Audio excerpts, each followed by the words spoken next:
మనం ఏదైనా ఒక కొత్త విషయాన్ని తెలుసుకోవాలనుకున్నప్పుడు మనం వెళ్తున్న దారి సరైనదేనా కాదా అని ఎలా తెలుస్తుంది? దీనికి సమాధానమే రీసెర్చ్ డిజైన్. ఇది ఏ పరిశోధనకైనా సరే ఒక పునాది లాంటిది. సో ఈరోజు మనం ఈ ఆవిష్కరణకు బ్లూ ప్రింట్ అయిన రీసెర్చ్ డిజైన్ గురించి వివరంగా తెలుసుకుందాం. మన చుట్టూ ఇప్పుడు చూస్తే సమాచారం ఒక సముద్రంలా ఉంది. రోజు ఎన్నో వార్తలు, అభిప్రాయాలు, వాదనలు అన్నీ మన ముందుకు వస్తూనే ఉంటాయి. ఒకరు ఇది నిజమంటారు, ఇంకొకరు అదే అబద్ధమంటారు. మరి ఇంత గందరగోళంలో ఒక స్పష్టమైన ప్లాన్ లేకుండా ఏది నిజమో ఏది అబద్ధమో ఎలా తెలుసుకోగలం? ఇది నిజంగా పెద్ద సవాలే కదా. అయితే ఈ సవాలుకు సమాధానమే ఈ రీసెర్చ్ డిజైన్. ఒక బిల్డింగ్ కట్టడానికి బ్లూప్రింట్ ఎంత ముఖ్యమో, ఒక శాస్త్రీయ పరిశోధన చేయడానికి రీసెర్చ్ డిజైన్ కూడా అంతే ముఖ్యం. అంటే సమాచారాన్ని ఎలా సంపాదించాలి, దాన్ని ఎలా విశ్లేషించాలి, ఒక ముగింపుకు ఎలా రావాలి అనే ప్రతి స్టెప్కి ఇదొక క్లియర్ గైడ్లా పనిచేస్తుంది. సరే, బావుంది. కానీ ఈ డిజైన్ ఎందుకంత ఇంపార్టెంట్? ఎందుకంటే ఒక పక్కా డిజైన్ మన పరిశోధన ఒక లాజికల్ పద్ధతిలో సాగేలా చేస్తుంది. మనమడిగే ప్రశ్నలకు సరైన సమాధానాలు దొరుకుతాయనే నమ్మకాన్నిస్తుంది. ఒక మంచి రీసెర్చ్ డిజైన్ను మన ప్రయాణానికి ఒక మ్యాప్లా ఊహించుకోవచ్చు. అది మన పరిశోధన దారి తప్పకుండా చూస్తుంది. మనం కనుక్కున్న విషయాలు నమ్మదగినవా కాదా అని కూడా నిర్ధారిస్తుంది. అంతేకాదు, మన సమయం, డబ్బు లాంటి వనరులు వృధా కాకుండా కాపాడుతుంది. సరే, రీసెర్చ్ మొదలుపెట్టే ముందు మనం తీసుకోవాల్సిన ఒక కీలకమైన నిర్ణయం ఉంది. మన దారి ఏంటి?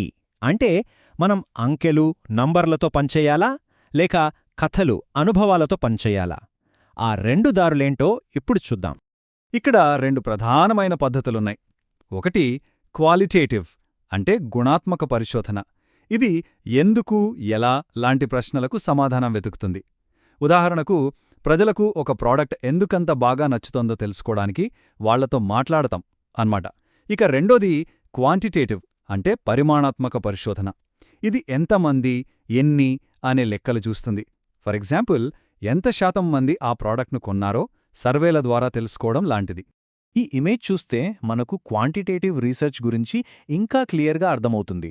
ఇందులో సర్వేల లాంటి పక్కా స్ట్రక్చర్ ఉన్న టూల్స్ ఉంటాయి. ఎంతమందిని సర్వే చెయ్యాలో ముందుగానే ఫిక్స్ అవుతారు. ప్రశ్నలు కూడా అవును లేదా కాదు లాంటి క్లోజ్డ్ ఎండెడ్గా ఉంటాయి. దీనివల్ల ఏమవుతుందంటే వచ్చిన ఫలితాలను ఒక చిన్న గ్రూప్ నుండి పెద్ద జనాభాకు అప్లై చేయడం ఈజీ అవుతుంది. సరే, ఇప్పటిదాకా మనం చాలా విషయాలు మాట్లాడుకున్నాం గదా. ఇప్పుడు మీరు ఎంతవరకు అర్థం చేసుకున్నారో టెస్ట్ చేసుకుందాం. రెడీనా? ఇదొక్క చిన్న మెదడుకు మేతలాంటిది. మొదటి ప్రశ్న, రీసెర్చ్ డిజైన్ యొక్క ముఖ్య ఉద్దేశ్యం ఏంటి? కింద ఆప్షన్స్ చూడండి. డేటా సేకరణ పద్ధతులను నిర్ణయించడమా, నమూనాను ఎంచుకోవడమా, ఒక పరికల్పనను అభివృద్ధి చేయడమా, లేక అది కేవలం ఒక వాస్తవ ప్రకటననా? ఏది కరెక్ట్ అనిపిస్తుంది? ఓకే, కరెక్ట్ ఆన్సర్ ఏ. ఎందుకంటే రీసెర్చ్ డిజైన్ అనేది ఒక మాస్టర్ ప్లాన్. నమూనాను ఎంచుకోవడం, పరికల్పనను డెవలప్ చేయడం ఇవన్నీ ఆ ప్లాన్లో భాగాలే. కానీ డిజైన్ యొక్క మెయిన్ పర్పస్ ఏంటంటే మొత్తం ప్రాసెస్ని, ముఖ్యంగా డేటాను ఎలా సేకరించాలి, ఎలా విశ్లేషించాలి అని చెప్పడమే. ఇప్పుడు రెండో ప్రశ్నకి వెళ్దాం. రెండు విషయాల మధ్య సంబంధాన్ని కనుక్కోవడానికి ఉపయోగపడే నాన్ ఎక్స్పెరిమెంటల్ రీసెర్చ్ డిజైన్ ఏది? ఆలోచించండి. దీనికి సరైన సమాధానం ఏ, కోరిలేషనల్ రీసెర్చ్ డిజైన్. ఇక్కడ మనం గుర్తుపెట్టుకోవాల్సిన ఒక ముఖ్యమైన విషయముంది. ఈ డిజైన్ రెండు వేరియబుల్స్ మధ్య సంబంధం ఉందని మాత్రమే చెబుతుంది. ఒకదానివల్ల ఇంకొకటి జరిగిందని చెప్పదు. ఫర్ ఎగ్జాంపుల్, ఎండలు పెరిగినప్పుడు ఐస్ క్రీం అమ్మకాలు కూడా పెరుగుతాయి. అంటే వాటి మధ్య సంబంధం ఉంది. కాని ఎండ పెరగడం వల్లే అమ్మకాలు పెరిగాయని ఇది ప్రూవ్ చేయదన్నమాట. ఇప్పుడు ఒక డిస్క్రిప్టివ్ క్వశ్చన్ చూద్దాం. రీసెర్చ్ డిజైన్ను నిర్వచించి దాని ఉద్దేశ్యాన్ని వివరించండి. దీనికి మనం ఎలా సమాధానం చెప్పొచ్చు అంటే, రీసెర్చ్ డిజైన్ అనేది ఒక స్టడీకి సంబంధించిన ఒక కంప్లీట్ బ్లూప్రింట్. డేటాను ఎలా కలెక్ట్ చేయాలి, ఎలా అనలైజ్ చేయాలి అనే ప్రాసెస్కి ఇది గైడ్గా పనిచేస్తుంది. దీని మెయిన్ పర్పస్ ఏంటంటే, మన స్టడీ లాజికల్గా ఉండేలా చూడ్డం, మన దగ్గరున్న టైమో మనీ వేస్ట్ కాకుండా చూసుకోవడం, ఇంకా ఫైనల్గా వచ్చే రిజల్ట్స్ నమ్మదగినవిగా ఉండేలా చేయడమే. ఓకే, ఇప్పటివరకు మనం నేర్చుకున్నదంతా ఒకసారి క్విక్గా రివైజ్ చేసుకుందాం. అసలు ముఖ్యమైన పాయింట్స్ ఏంటి, కొన్ని కీవర్డ్స్ కూడా చూద్దాం. మనం గుర్తుంచుకోవాల్సినవి 4 ముఖ్యమైన విషయాలు. ఒకటి, రీసెర్చ్ డిజైన్ అంటే ఏ స్టడీకైనా మాస్టర్ ప్లాన్. 2 దీనివల్లే మన ఫలితాలు నమ్మదగినవిగా ఉంటాయి.